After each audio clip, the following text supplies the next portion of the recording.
Howard, good morning to you from New York, where we're recording this podcast. It's an absolute pleasure for our listeners to join us this morning as we travel around the world this week, firstly in New York and then subsequently going to Omaha for the Berkshire Hathaway annual general meeting. Howard, thank you very much for joining the show today. Terrific, Daniel. Thanks for inviting me. I appreciate it. Well, it's an absolute honor to meet you. And I'm going to set the scene a little bit for the audience that are listening, because this will be distributed via the ESG News podcast, which is an organization I came to know when I spoke at the Vatican last year. And it was an event hosted by the Pope called Humanity 2.0. And the vision of Humanity 2.0 was really to ensure we maximize the human potential of the workforce. And I think there's no better example of that in terms of the leadership that you had experienced and had created when you joined Starbucks. And of course, for those who haven't had the pleasure of meeting you, you were the president of Starbucks International and that of North America.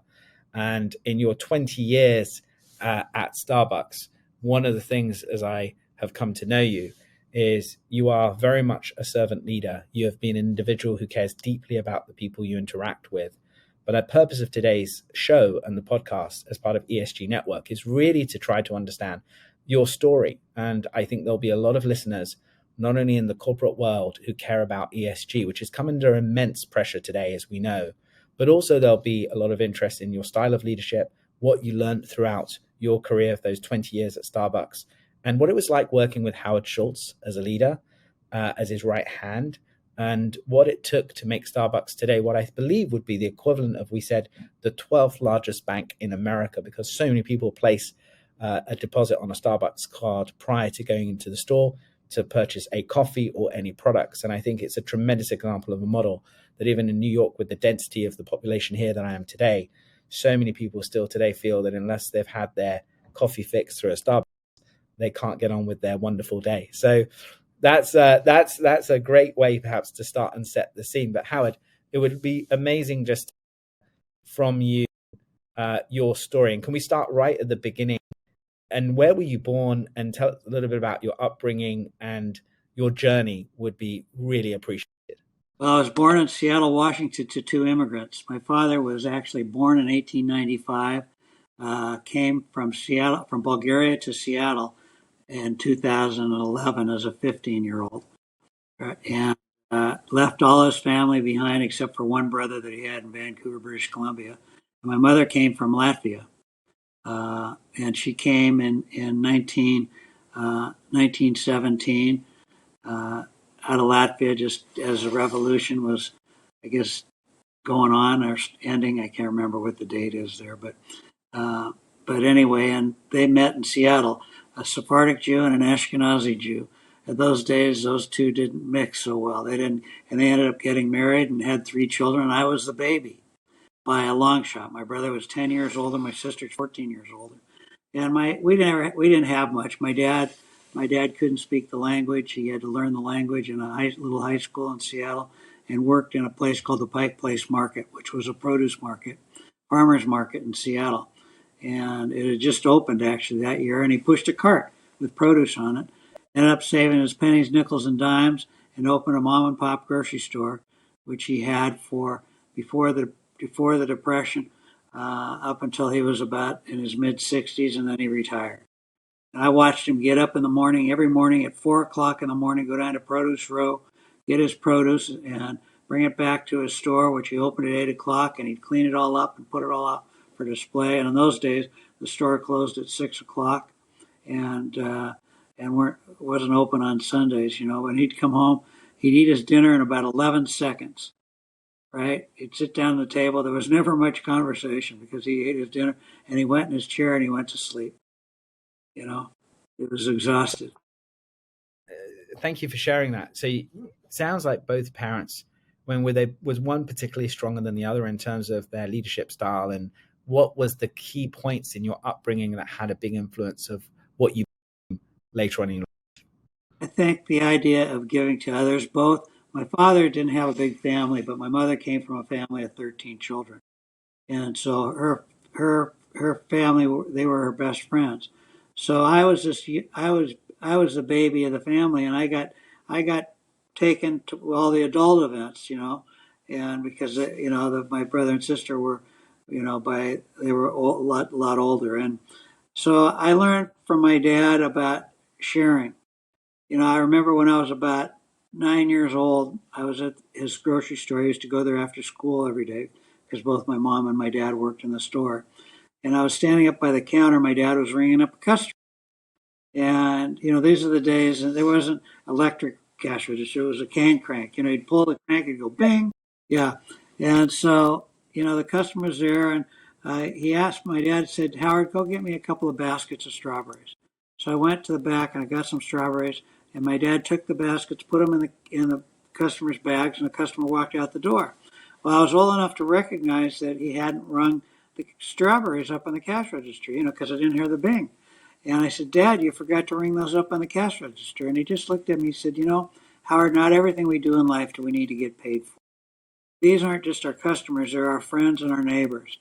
And I know that they can't afford to buy fresh fruit right now, and it's just my way of helping them out. I didn't realize the importance of that lesson till much later on in life, but I remembered it, and it's never left me. We don't need to get paid for everything we do. Don't need to get everything we do. And what a valuable lesson, to watch how he took care of. They weren't his customers; they were his neighbors and his friends. And my mother was the same way. She was a giver. Yeah. I think you've raised something very important there, that we have become a very transactional society. And it's very sad to say that. And we've got to the stage where people, very famous advert in the United Kingdom we had for British Telecom, where an actress, Maureen Lipman, would speak to her grandson just to speak about the day and how it was going. And we seem to have that level of courtesy and care for everyone, not just our loved ones and family, but more broadly as well. So I think you raise a really important point, not just for the next generation, but also the current generation and everyone that we interact with. It's kindness. It shows that you care about human beings. And, the truth of the matter, that's what really makes the world go round. Absolutely. Absolutely. And so where were you born? You were born in Seattle. I was born in Seattle. Where did you go to school? Right in Seattle. I went to school there and in junior high and high school, and I only had a couple of years of college. I went to a community college. I had 2 years, and I went to work. And what was your first job coming out of school? Oh, my first job was when I was 13. I was dusting furniture, and my brother and brother-in-law both had furniture stores, so I spent my time dusting furniture. And I pretty much have worked since I was 13. And fast forward now to what you went on to do after that. And just before actually we go, growing up, did you do much extracurricular activities? What did you do outside of work? What was it like living in Seattle at that time? Well, there was a pretty good sized Jewish community, reasonable size, not compared to New York, of course, and I belonged to BBYO. I was a member of an AZE, kind of a boys club for Jewish boys, and there was an equal side with girls, and so I was heavily involved in that. And I played a little softball, when I was growing up, and but the truth of the matter is, I liked working. I liked being in the stores. That's what I loved, and I stayed with that my whole life. I've been in retail or consumer products my whole life, never anything else. So retail was in the blood of the family. Your parents ran a store which gave you exposure to retail pretty early in your life, but there were also fundamental principles you learned from working with them around service, around being a servant leader, and ultimately being someone who's a giver, right? That's really what I'm catching. And that's my formation. Now, if you now then go into subsequently to working for the family and going into the workforce, take us through the journey of what happened then subsequently and how you actually ended up, particularly how you ended up working at Starbucks, and how did you meet Howard? Well, because of experience in the home furnishings industry, I was working for my brother, and I was 21 years old, and I knew all the sales reps. And one sales rep asked me if I would be interested in taking on a store manager job someplace. And it happened to be a guy in Salem, Oregon, a guy named Sid Sheckman. He had a couple of furniture stores, and I got together with Sid. I was 21 years old, and I managed my first store. And he taught me a lot. He was a really important mentor in my life. And then I stayed in the home furnishings industry. I worked for a couple of big box retailers, a company called Levitt's Furniture, then a knockoff of Levitt's that was opened by Federated Department Stores called Gold Key. And then I ended up working at a furniture rental company called Grand Tree Furniture Rental, which was one of the original companies in that business. And then I left the furniture business and went to work in a consumer land development company. It was still retail, and I was the head of operations. We had 50 or 60 RV parks around the United States, and they were membership based. So I ran those, and then I got fired from my job because our company had been bought, and I didn't like the people that bought us, and I grew my beard, and I still have it today. And they didn't like beards, so they asked me to shave it. And I said, "No, I don't think so." And they said, "Well, I guess you're not working here anymore." So I said, "Okay." And I decided I was going to buy a small business. I was going to go back to my roots, and so I started a small business to buy. And along that journey, I had a close friend named Jeff Brotman. Jeff Brotman was the co-founder of Costco, and we grew up together, and goes back to those AZA days. And so Jeff said, "I want you to meet a guy named Howard Schultz who just had bought Starbucks. I'd raised the money locally to buy Starbucks, and so I met Howard, and he was looking for a VP of operations. And Howard and I sat down for breakfast. He had a list of 10 criteria. First one, college degree. I didn't have that. Second one, food service experience. I didn't have that. Finally, I got down to number 10. Can I breathe? Yes, I could do that. And so we shook hands and parted ways, and I wasn't the right fit for him, and it wasn't what I wanted to do. I wanted to buy a business. And so finally, I found a business to buy, but it was a franchise operation. Well, lo and behold, I didn't have any money, so I had to go to my brother-in-law, and my brother-in-law had a friend named Jack Rogers. Jack Rogers was one of the first investors that Howard got to buy Starbucks, and Jack had franchise experience. So my brother-in-law said, "Let's go visit Jack Rogers. He knows about franchising." So we go to visit Jack Rogers, and I pitch my heart out to Jack, and he says, "What do you want to do that for? We need a guy like you right here at Starbucks." And I explained I'd talked with Howard and the issues that had taken place. He says, "Oh, things have changed. We still haven't filled that position. You would be perfect.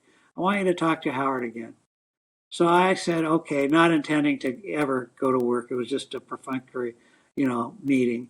But I talked with Howard, and during our conversation, I said to Howard, "Before you make any decisions or I make any decisions, can I work in the company for a week for free? I want to work I want to work in the roasting plant. And I want to work in the stores." And so just let me ask you a question there. What year was this? Was 1988. Okay, right. 89.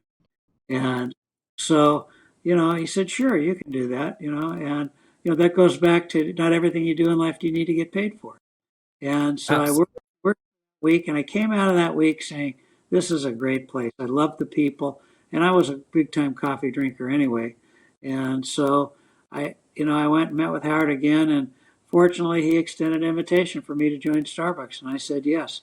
And so I turned right instead of turning left. And then I was there for 20 years. Amazing story. And you rose up to become president of International, as I shared. But also that journey is a 20-year journey, which, of course, there's so many lessons to be learned around that. What were the roles you were playing in the company during that time, over that 20-year period?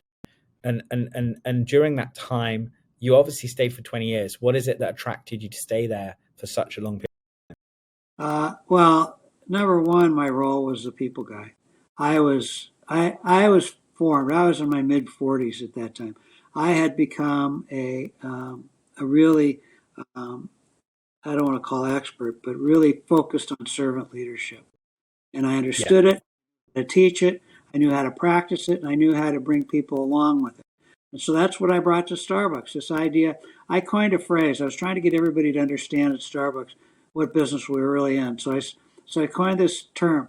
We're not in the coffee business serving people. We're in the people business serving coffee.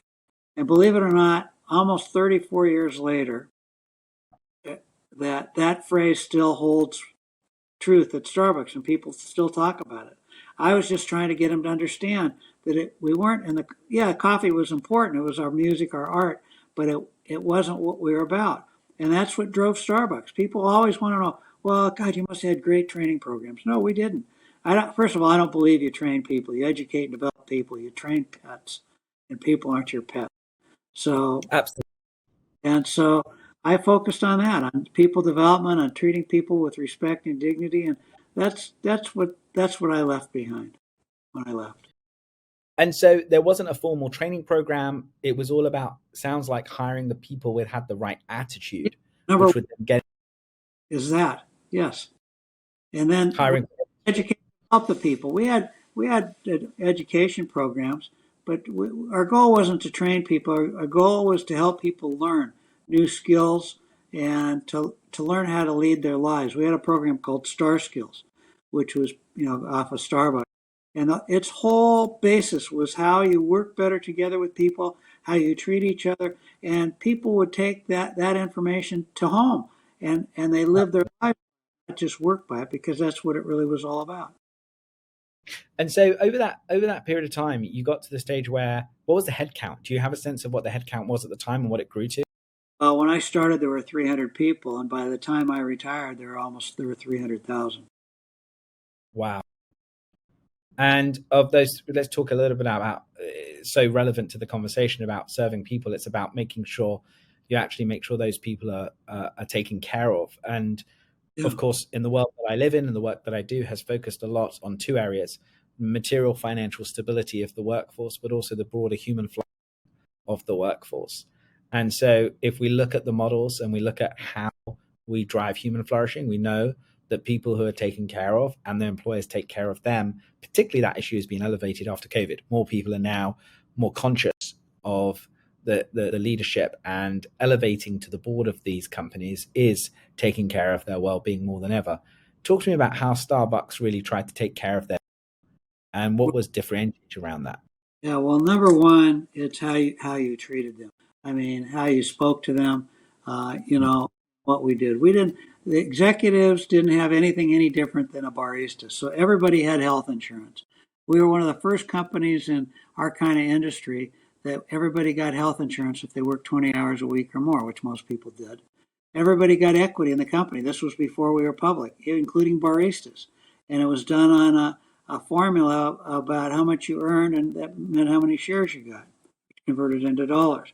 Um, everybody got um, everybody got free pound of coffee a week. We didn't have any cars for executives. We gave cars to people that needed them, that was in their job, not to executives. That's Um, amazing. and so we treated them with respect, with dignity. We included them in the decision making process, and that's what made a huge difference. Uh, they knew that we cared about them, and did we do everything right? No, we made lots of mistakes along the way. They continue to make mistakes, like all organizations. But we had this self-correcting mechanism called mission review, and in every paycheck there was a card that said, "What have we done to either support the mission or to detract from the mission?" And please send it in. So those days computers weren't going really great yet, so they would physically send these cards in. We had to get back to them within 72 hours of our receipt of the card, if they wanted us to, if they put their name and where they worked. And That's very so impressive. communicating. I sent company birthday and anniversary cards to everybody in the company until we had about 10,000 people. And then That's other people took it over. So it ties into the conversation around the culture, and the people are probably the most valuable asset of any company, yet they don't even sit on the balance sheet of the company, right? Yeah, well, word asset, because I think you own assets. Assets are computers, they're buildings, they're trucks, right? People are human beings. Trucks are, as long as you put gas in them and take care of them, they pretty much always give you what you expect. People never do. It's more, it's less. We're human beings, right? We're fluid individuals. Sometimes we feel better about ourselves that day. We do a little better. Sometimes we feel a little worse. And so you have to be able to deal with the idiosyncrasies of human beings. So I have this equation that I go by: grow the people, help them to become better human beings, number one, better professionals, number two, and help them achieve their own goals. The people grow the organization, and the organization grows the business. And that's pretty much how it works. Yeah, very well said. And it talks about people and profit now, because ultimately a lot of people do think the two. You think about the interventions of focusing on the right people and making sure that drives profit. What is your view on that topic? Look at I don't look at it, does it? Yeah. Do we get results? Yeah. Performance counts, and servant Yeah, leadership counts. But it's I don't you don't go home at night saying, God, I can hardly wait till I get back to work tomorrow to make more profit. yeah, Right? absolutely. Right? Yeah, I go back to work because I can help people grow, get better at what they do. We can serve more those human beings we call customers. We can add something to the world in which we live. Our mission was to be one of the most well-known and recognized organizations in the world, known for nurturing and inspiring the human spirit. Now, how do you right. nurture the human spirit? By how you treat others, by how you serve them. And I think coffee does that. Coffee is kind of the elixir of life. You know, it's, you know, and so that's what we were there to do, to help people have a better life. It is absolutely right. And I think that everyone that goes into a Starbucks, it's an experience as much as it is just getting a coffee, right? And the experience that you go in there, it's a sense of, this is my time in the to have to reflect, to think, and to sort of determine what I need to do, and how I want to do it. Yeah, profits are important, right? But a lot of people think you got to maximize profits. I don't believe that. I think you optimize profits. And what I mean by that is that there are all sorts of different competing interests for your capital that you earn. So how you deal with that is really important. And if you could maximize profits by not giving health care, we didn't have to give health care. Nobody was doing it, but it wasn't what we wanted to do. It wasn't how we wanted to live our lives, and it made a huge difference. And so, optimize. Understand that we've got to spread it out in an appropriate way. Sometimes shareholders get a little more. Sometimes people get a little more, but don't think in terms of maximization, because when you start to do that, you start to break down the soul of the organization. Couldn't agree with you more, and very well said. So today you've left Starbucks, but I understand you go back periodically to give talks. What do you talk about when you go back? One thing, people. I am relentless and I am focused, and it's what I talk about. And during COVID, I hadn't had much contact with people at Starbucks for a while, and all of a sudden I started getting calls during COVID, and they wanted me to district managers wanted me to talk to their team, and so I would get on a Zoom call, and we'd have a conversation. And of course, I always wanted it to be two-way, but I would say they'd always say, well, has anything changed? I said, yeah, maybe we're not doing everything exactly the same at Starbucks, but still, the only thing that really matters is people. And if you think it's not right, just stop taking care of your people and see what happens. And in Eastern United States, in a couple of cities where we didn't take care of our people, we ended up getting a little union knock on the door. And and that was because people didn't feel, and it was part of a lot of it was COVID related. It was just there was a lot of conflict around COVID and what to do about it. But it's always about the people. Yeah. All Well, it's so relevant to the business that I created, which merged with FinFit only 3 weeks ago now, which yeah, was announced to create the largest financial wellness business in America. We yeah, reached 10 million people, but we're focused on a comprehensive approach to helping people's financial well-being. And so we've been very much focused on working with companies now that can, again, take care of their people by taking care of the most important aspect of human flourishing, which yeah, is the material financial position of those people. If you can help those people manage their money better, get out of debt, help them save, that all collectively helps them flourish, yeah. right? And that It is what we're focused on. And that's why there's such. sells. right? It's when you can earn a living and support your family, right? And you can put money away for your retirement. Remember that guy, Sid Sheckman, that hired me for those first two Spanish stores? He taught me one of the most valuable lessons in life. He said, Howard, pay yourself first. And he said, take Interesting. 10% of everything you earn, the net that you get, put it in the bank. And I started doing that. It was incredible what happened, and pay 10% of everything you earned into a bank account for saving. for savings. And then when you get enough, you buy some stock, right? But that's what he said. And I started doing that. He said, look, you won't miss it if you just write that check first to yourself. And it's amazing. People, we think you don't want to spend it all. Find a way to pay yourself, or even if you're earning a little bit, take 10%. Very interesting what you're saying. Well, so many people today, as you know, borrow from their 401k Yeah. because they were desperate to during the crisis. And of course, the US government is changing the rules. So it's less penalizing to do so. But it sounds to me like right now, there is a big problem. The world is in a very difficult place right now. And I said to you, I had dinner a couple of nights ago with James Rosebush, former chief of staff at the White House under President Reagan. And he said that I've never seen America in such a dislocated position as it today. Do you take that view as well? How Yeah. do you see the United States today relative to where it was? And is the American dream still alive? Well, I think the American dream is still alive. I think that we have lost our way. We can't seem to do anything. We're frozen, and we're in the blame game. It's endless blame. Somebody is always bad. Somebody is always wrong. Instead of saying we're in this thing together, what are the things we need to do together? First, you have to give trust before you get trust. Trust has to be unearned, in my opinion, right? Not earned. And start with the idea that I trust, and then if somebody shows that they can't be trusted, then they've unearned their trust, and you give them a chance to earn it back. And then moving, I wanted to ask you, I'm sure a lot of the listeners would be thinking this. What is it like working to work with Howard Schultz? What was that really like? What are the lessons that you learned from that? And what are the takeaways? Here's one thing you learn in life. If you work with entrepreneurs, there's one word that describes every one of them. And that word is persistence. Howard Schultz did not know from no.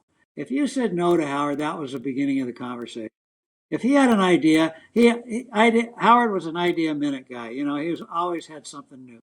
And he'd come in your office. What do you think of this? Hey, I think we ought to do this. And I say, yeah, Howard, let's think about it a little bit. Then, and if you said that to Howard, he'd go around the building. He'd look for somebody to tell him that was a great idea. Then he'd come marching back to your office and say, hey, Joe disagrees with it. He thinks it's a great idea. Why don't you? And, and Howard, and Howard, look at Howard was a mensch. He would do anything to help another human being, but he was tough to work with sometimes, and I was tough to work with. We were both passionate people. He came from a different place than I did. He was raised in a very poor home, that couldn't even afford to pay for his bar mitzvah, and he had to go to a friend's father to get money for his bar mitzvah, um, and that, so he had different lessons, and than I did. I didn't have a come from a lot, but I think I was raised with more kindness and support than he was, and so that affected him greatly. But he would give anything to anybody, and I watched. He was the one that wanted to give everybody equity. He was the one that wanted to give everybody health insurance. That was out of his pocket. But so we struggled. We argued a lot. I mean, we'd have ferocious arguments, blowouts. Any other guy would have fired me, but he stayed with me, and I stayed with him, and we're still friends today, after all these years. And the truth of the matter is, I love him. So to wrap up on this show, I want to, if there was one or two lessons you would pass on to anyone that was listening, what would they be as the parting ways? What would be those lessons that you would share with the next generation and relative to your peers as well? What would be those messages? Live a life of intention. Live a life with intention. There's an old saying: if you don't know where you're going, any path will get you there. Look it. Have a purpose that's greater than yourself. What gets you up in the morning? It's not money. You may want to be rich. Fine. Nothing wrong with that. Right? But have something that serves humanity in some way. I believe all of us are put on this earth to serve being. That's only one reason for human existence is to serve others.